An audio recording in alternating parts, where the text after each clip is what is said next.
मित्रों से अनुरोध है, सदन की कार्रवाई को ठीक प्रकार से चलने दें। इसको आप, मैंने अपनी रूलिंग दे दी है, ये मेरी ये सदन की रूलिंग है कि एक विषय पर, उसके अलावा आप प्रश्नकाल में पूछिए, आप किसी और चर्चा में भाग लीजिए, लेकिन विधिवत रूप से आप अगर वेल प्लान करके सदन में 280 के जो महत्व को कम करेंगे तो वो अलाउ नहीं होगा। बहुत ही एक ऐसा विषय है जिसको पिछले लंबे समय से दबा कर रखा गया।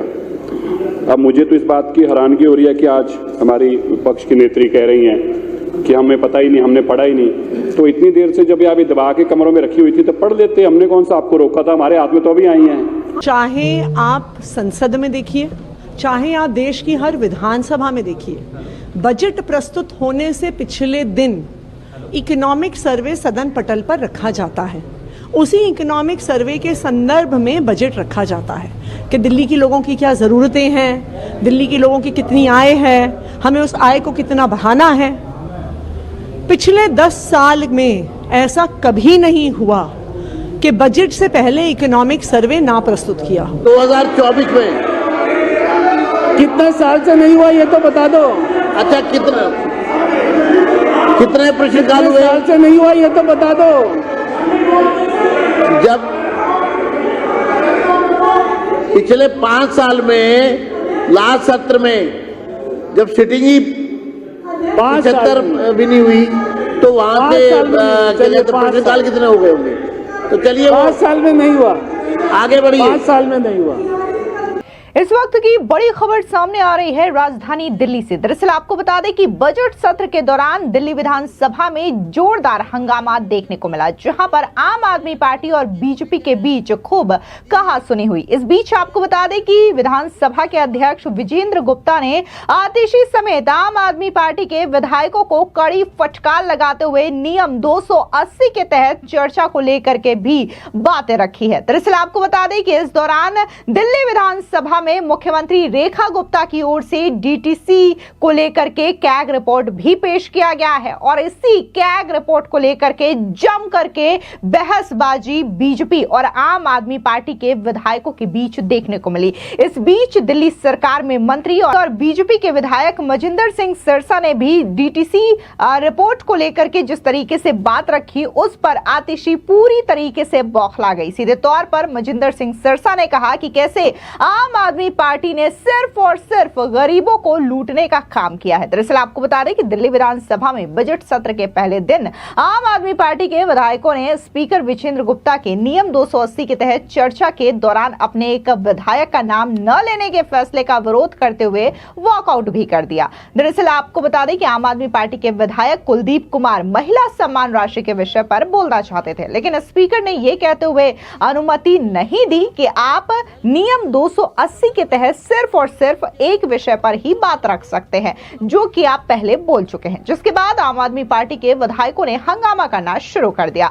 विधानसभा स्पीकर ने आम आदमी पार्टी के विधायकों को कार्रवाई करने की चेतावनी भी दी, जिसके बाद आम आदमी पार्टी के कुछ विधायकों ने वॉकआउट कर दिया। इस दौरान आतिशी भी पूरी तरीके से, जिस तरीके से बीजेपी के तमाम विधायक अपनी अपनी बात रख रहे थे, तो बीच बीच में आतिशी तमाम विधायकों के बयान के दौरान इंटरफेयर करती हुई दिखाई दी, बौखलाती हुई दिखाई दी, चीखती चिल्लाती हुई दिखाई दी। इस बीच जब डीटीसी को लेकर के सीएजी की रिपोर्ट मुख्यमंत्री रेखा गुप्ता की ओर से रखी गई, तो इसको लेकर के भी आम आदमी पार्टी के विधायकों की ओर से आपत्ति जताई गई, जिसके बाद मजिंदर सिंह सिरसा ने कहा कि आम आदमी पार्टी ने गरीबों का गला घोटने का काम किया है। 814 रूट पर बसें चलनी थी, मगर इस आपदा ने 468 रूट्स पर ही बसें चलने दी, बाकी रूट को बंद कर दिया गया। सुनिए क्या कुछ डीटीसी की सीएजी रिपोर्ट को लेकर के मजिंदर सिंह सिरसा ने आम आदमी पार्टी पर करारा वार किया। बहुत ही एक ऐसा विषय है जिसको पिछले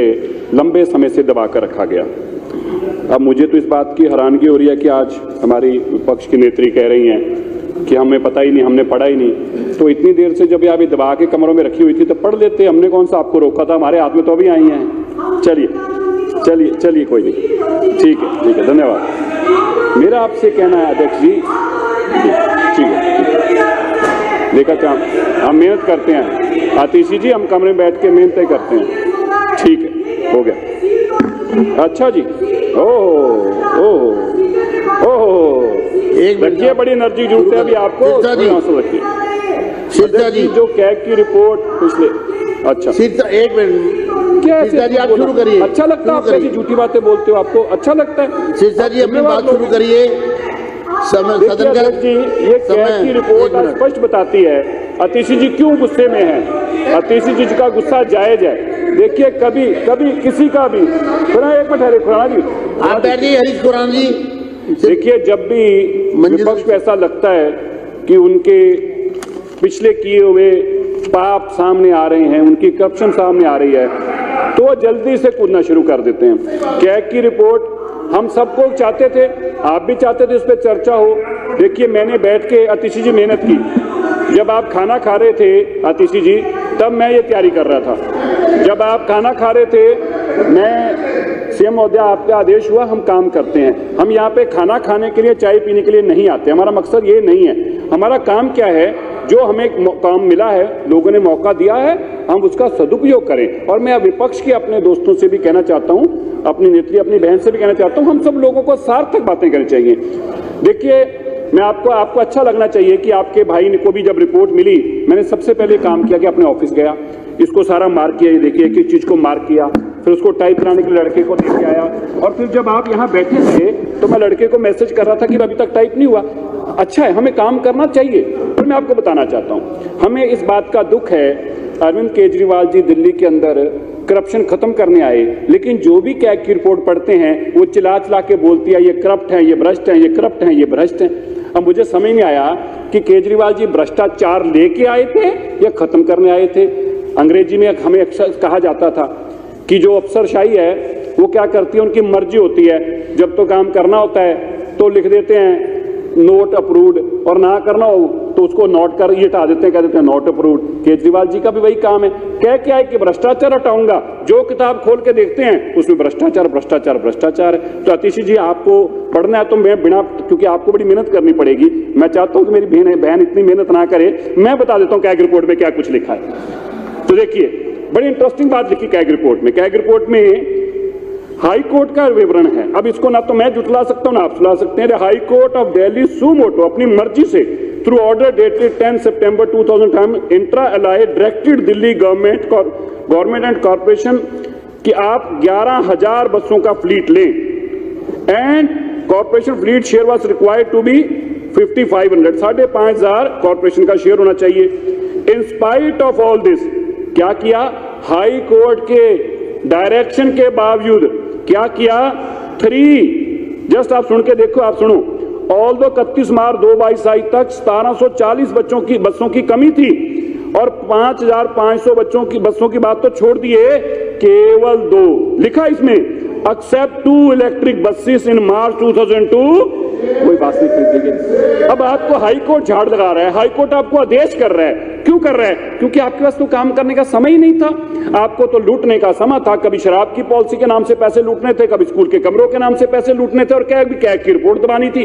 अब आपका काम हाई कोर्ट कर रहा है। हाई कोर्ट लिखत में आपको दे के आ रहा है आतिशी जी कि आप कीजिए काम, आप फिर नहीं कर रहे। अच्छा, आगे आइए, हम आपको बताएं आगे नहीं। सुनिए आतिशी जी, क्योंकि आपको पढ़ने में समय लगेगा, मैं आपको बताना चाहता हूं।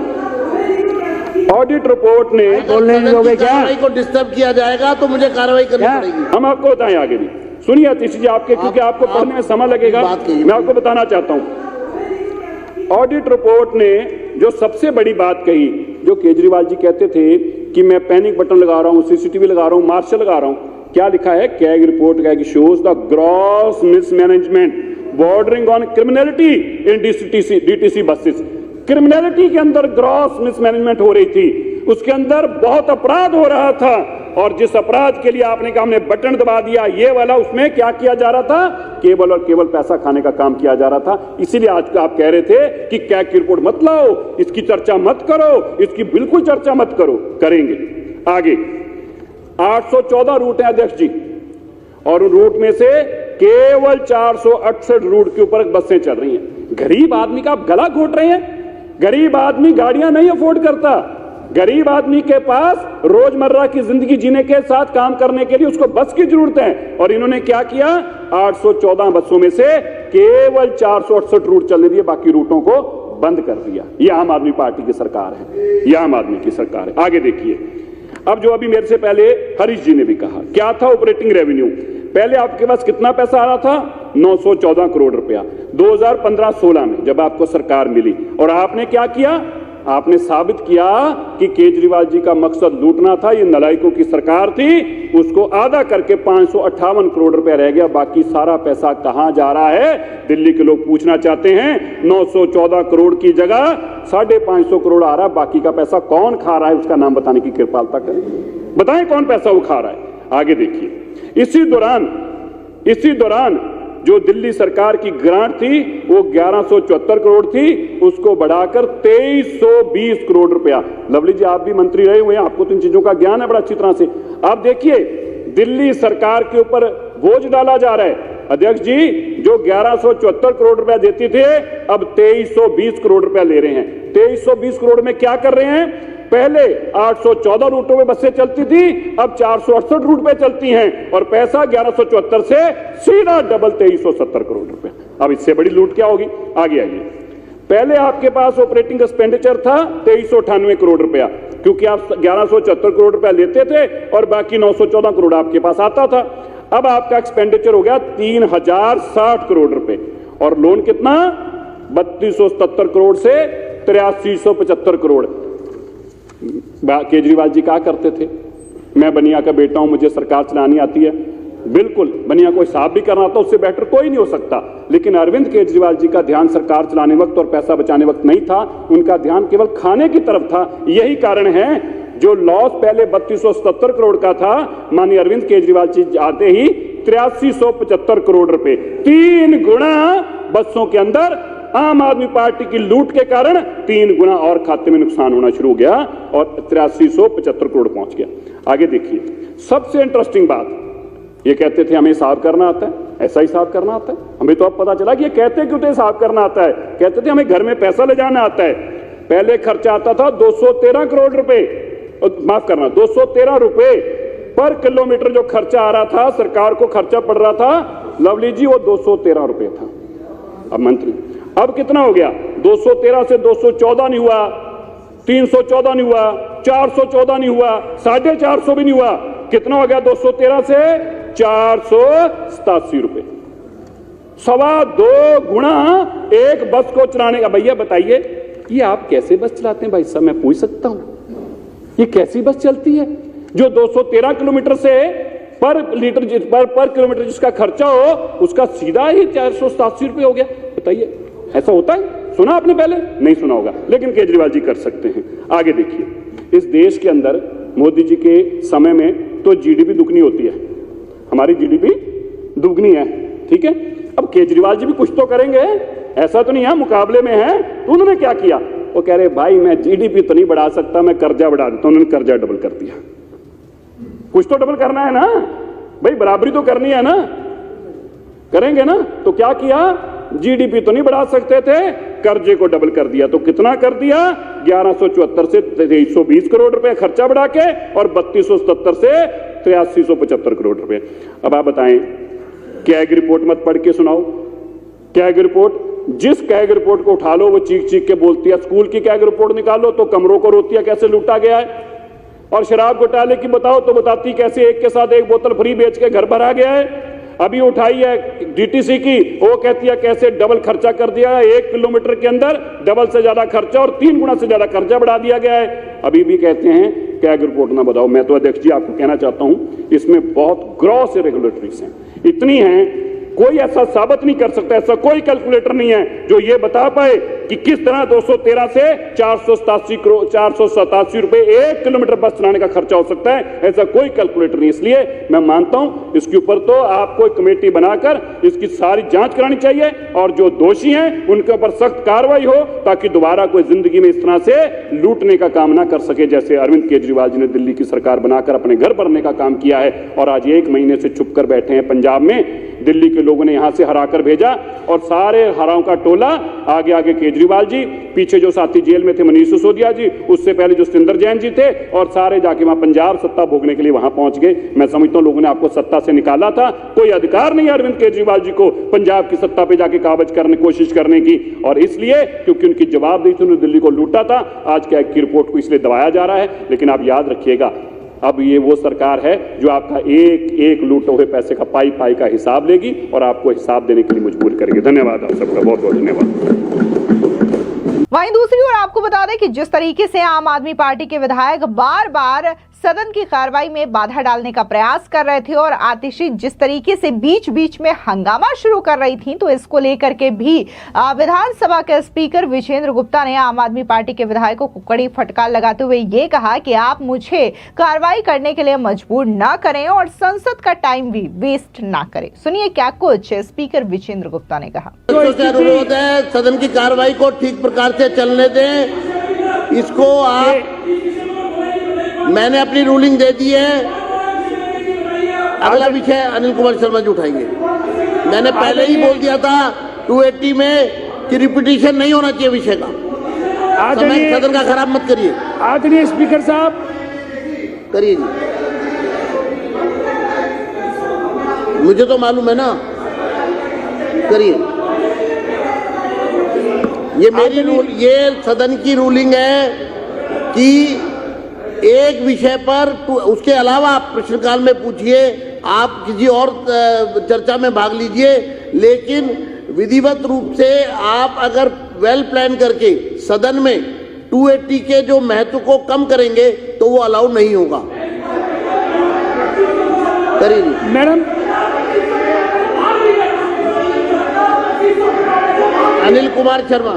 आदरणीय स्पीकर साहब, मैं आपका धन्यवाद करता हूं जो आपने मुझे बोलने का अवसर दिया। वैसे तो पूरी दिल्ली की हालत पिछले केजरीवाल जब यहाँ पर मुख्यमंत्री रहे और यहाँ की सरकार रही, इन्होंने कभी किसी भी क्षेत्र में काम नहीं किया। आप पिछले सदन में भी, इस सदन में भी स्ट्रेटेजिक डिसरप्शन कर रहे हैं, ये अलाउड नहीं है। आगे आप कार्रवाई के लिए मजबूर ना करें। मेरा आपसे अनुरोध है, बैठ जाएं। मेरी आप मैडम, कल दोबारा मौका मिलेगा, स्पष्ट रूप से कल दोबारा मौका मिलेगा 280 पे। हाँ जी, आप कल लगाइए, कल आपका आएगा, आपको जरूर देंगे, लेकिन आज नहीं। ये ऑर्गेनाइज डिसरप्शन है। मैं बता रहा हूँ, ऑर्गेनाइज डिसरप्शन है, ये अलाउड नहीं है। मैं ये कहना चाहता हूं, ये सदन को दोबारा, अभी जो मुद्दा मैं बोलने वाला हूं उस मुद्दे के लिए आप सुनना नहीं चाहते हैं। वो मुद्दा दिल्ली के झुग्गी बस्ती के लोगों के लिए है, जहां झुग्गी बस्ती के अंदर आप लोगों ने कोई काम नहीं किया, जहां झुग्गी बस्ती के अंदर दिल्ली की जनता, जिसको आपने 10 साल से बेवकूफ बनाया कि हम झुग्गी में काम करेंगे, कहीं झुग्गी में काम नहीं किया आप लोगों ने। मैं उस मुद्दे को रखना चाहता हूं और आप झुग्गी के मुद्दे को रखने देना नहीं चाह रहे। यहाँ पर मैं कहना चाहता हूं अध्यक्ष जी, आपके माध्यम से आर.के. पुरम के अंदर 22 कैंप हैं। अध्यक्ष जी, मैं चेतावनी दे रहा हूं, मुझे कार्रवाई के लिए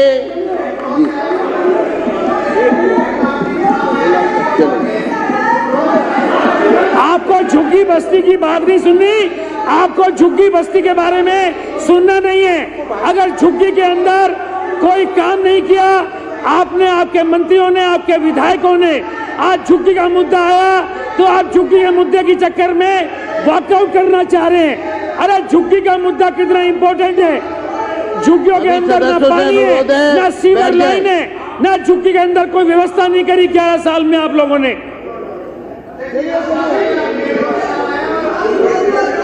अच्छा यार, जाओ, कोई बात नहीं, जाओ। अरे हो गया, जाओ अब,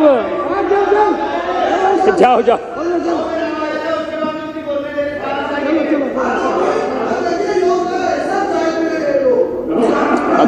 अभी सीएजी की रिपोर्ट आने वाली है, शायद विपक्ष को वो पसंद नहीं है। हाँ। आपको बता दें कि भले ही डीटीसी को लेकर के सीएजी की रिपोर्ट मुख्यमंत्री रेखा गुप्ता की ओर से विधानसभा में टेबल कर दी गई है, लेकिन आतिशी जो है वो इस बात को लेकर के सवाल उठा रही हैं कि बजट सत्र पेश करने से पहले आखिर विधानसभा में इकोनॉमिक सर्वे रिपोर्ट पेश क्यों नहीं की गई। सुनिए आतिशी क्या कुछ कह रही हैं। चाहे आप संसद में देखिए, चाहे आप देश की हर विधानसभा में देखिए, बजट प्रस्तुत होने से पिछले दिन इकोनॉमिक सर्वे सदन पटल पर रखा जाता है। उसी इकोनॉमिक सर्वे के संदर्भ में बजट रखा जाता है कि दिल्ली के लोगों की क्या ज़रूरतें हैं, दिल्ली के लोगों की कितनी आय है, हमें उस आय को कितना बढ़ाना है। पिछले 10 साल में ऐसा कभी नहीं हुआ कि बजट से पहले इकोनॉमिक सर्वे ना प्रस्तुत किया हो। दूसरी बात, जो मुख्यमंत्री ने कहा वो सरासर गलत है, क्योंकि इकोनॉमिक सर्वे में ऑडिट रिपोर्ट की जरूरत ही नहीं होती है। तो ऑडिट रिपोर्ट्स आई हैं कि नहीं आई हैं, इससे कोई फर्क नहीं पड़ता है। अब सवाल ये है कि इकोनॉमिक सर्वे को क्यों नहीं प्रस्तुत किया जा रहा।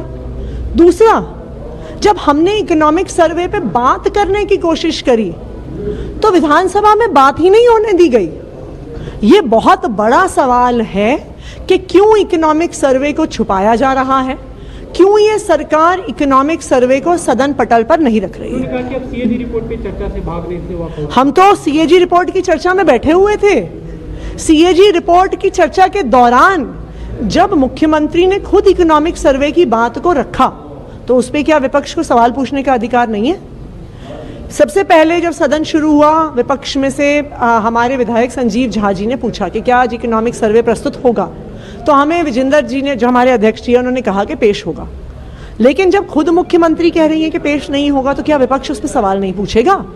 ऐसा क्या छुपा रही है सरकार जो वो सदन पटल पे नहीं रखना चाहती है इकोनॉमिक सर्वे। दरअसल आपको बता दें कि ये कोई पहला मौका नहीं है जब आतिशी समेत आम आदमी पार्टी के विधायकों की ओर से इस तरीके से सदन में हंगामा किया गया हो। आपको बता दें कि इससे पहले जब विधानसभा की कार्रवाई पहले सत्र में शुरू हुई थी तब भी इस तरीके के हंगामे देखने को मिले थे और बाकायदा जो 21 आम आदमी पार्टी के विधायक हैं वो इसी वजह से हंगामा करने के लिए सस्पेंड कर दिए गए थे और इस सस्पेंशन को लेकर के भी आतिशी हंगामा करती हुई दिखाई दी थी। बाकायदा उन्होंने न सिर्फ राष्ट्रपति द्रौपदी मुर्मू को खत लिखा बल्कि स्पीकर विजेंद्र गुप्ता को भी खत लिखा था। इसके अलावा वो विधानसभा के गेट के बाहर प्रदर्शन भी कर रही थी। हालांकि सत्र खत्म होने के बाद उनके तमाम विधायकों के सस्पेंशन को भी कैंसिल कर दिया गया था। लेकिन अब जब बजट सेशन की शुरुआत हुई है 25 मार्च को दिल्ली की मुख्यमंत्री रेखा गुप्ता बजट पेश करेंगी, तो उससे पहले भी जोरदार बहसबाजी और हंगामे का सिलसिला जो है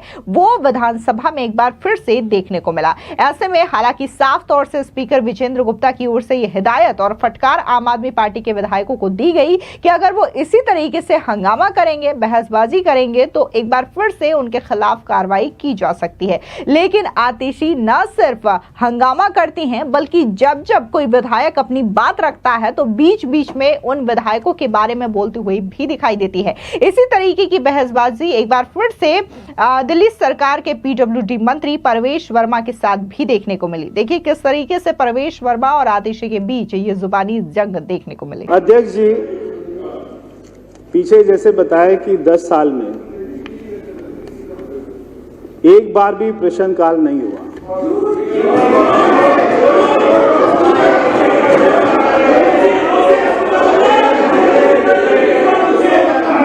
अच्छा कितने, लेकिन ये तो सच है ना। अच्छा कितने साल से नहीं हुआ ये बता दो। कितने कि 2024 में कितने साल से नहीं हुआ ये तो बता दो। अच्छा कितने प्रश्नकाल हुए? साल से नहीं हुआ ये तो बता दो। जब पिछले 5 साल में लास्ट सत्र में जब सिटिंग ही 75 भी नहीं हुई तो वहां से प्रश्नकाल कितने हो गए होंगे। तो चलिए 5 साल में नहीं हुआ, आगे बढ़िए। 5 साल में नहीं हुआ, 5 साल में नहीं हुआ।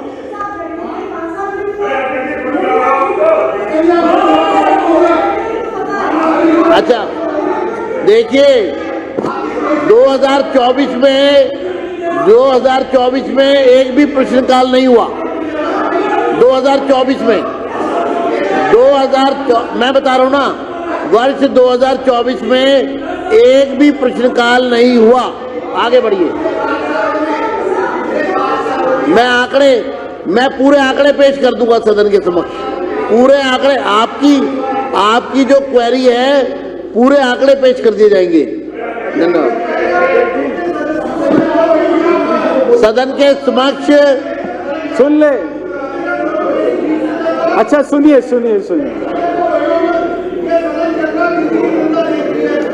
मैं आपके सामने आंकड़े रख दूंगा।